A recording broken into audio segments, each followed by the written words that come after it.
Kita ninyo na patong-patong ang kaso ko. Sa totoo lang, ang balita ko may warrant daw ako pag...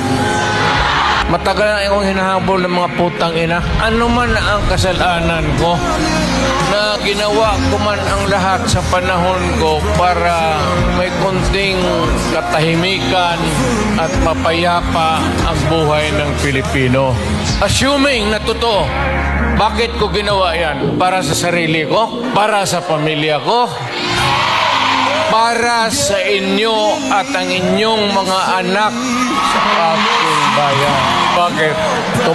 Tumahimik ba ang bayan natin kung Pilipinos? Hold up dito, hold up. Tayo mga ayaw ng gulo, napipilitan tayo to confront evil because nandyan sa harap natin.